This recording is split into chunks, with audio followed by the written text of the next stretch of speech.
विधान परिषद निवडणुकीत जालना संभाजीनगरच्या जागेवरून महायुतीत रस्सीखेच होण्याची शक्यता आहे। जालना संभाजीनगरच्या जागेवर भाजप दावा करण्याचे संकेत आहेत। आमच्याकडे मतांचा आकडा जास्त आहे, त्यामुळे ही जागा आम्हीच लढवणार, असं संजय केणेकर यांनी म्हटलंय।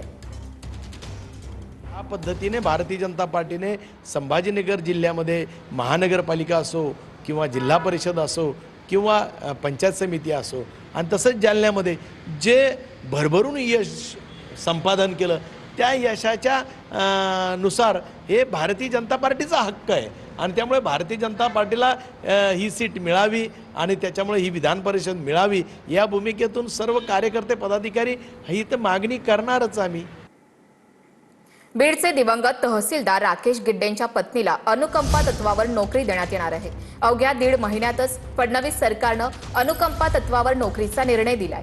महसूल मंत्री चंद्रशेखर बावनकुळे यांनी सहानुभूतीपूर्वक हा निर्णय घेतलाय। लातूर अंबाजोगाई मार्गावर भीषण अपघातात गिड्डेंचं निधन झालं होतं।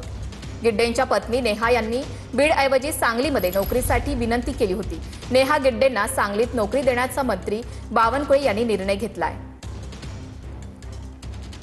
बावनकुळे यांचं ट्विट आपण पाहूयात। बीड जिल्ह्यातील केजमधील माजी तहसीलदार राकेश गिड्डे यांचं काही दिवसांपूर्वी अपघातात दुःखद निधन झालं। त्यांच्या पत्नी नेहा गिड्डे यांनी अनुकंपा तत्वावर नोकरीसाठी अर्ज केला होता।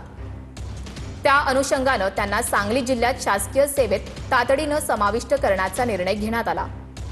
त्याबाबतचं पत्र विभागीय आयुक्तांना पाठवण्यात आलं आहे, असं ट्विट बावनकुळेंनी केलंय। पुण्याच्या खेडमधील सेज औद्योगिक क्षेत्रात मुरुम माफियांचा थरार पाहायला मिळाला। रेटवडी परिसरात भरधाव हायवा ट्रकनं अनेक वाहनांना चिरडलंय। एका तरुणाला जीवे मारण्याचा प्रयत्न केल्याचा आरोप सुद्धा होतोय।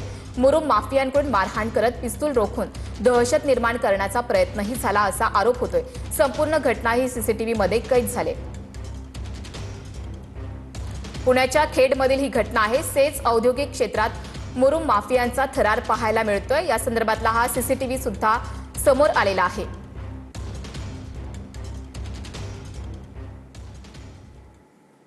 पुणे पालिकेविरोधात ठाकरेंच्या शिवसेनेच्या वसंत मोरेंनी आंदोलन केले।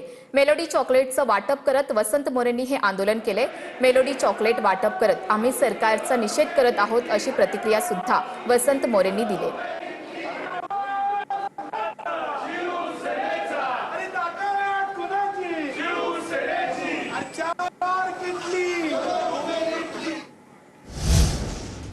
नीट पेपर फुटी प्रकरणामुळे विद्यार्थ्यांचं मोठं नुकसान झाले। आमदार प्रवीण स्वामी यांनी असं म्हटलंय। नीट घोटाळ्यामुळे अनेक विद्यार्थ्यांचं मानसिक खच्चीकरण झाल्याचं सुद्धा प्रवीण स्वामी यांनी म्हटलंय। दोषींवर सदोष मनुष्यवधाचा गुन्हा दाखल करण्याची मागणी त्यांनी केली आहे।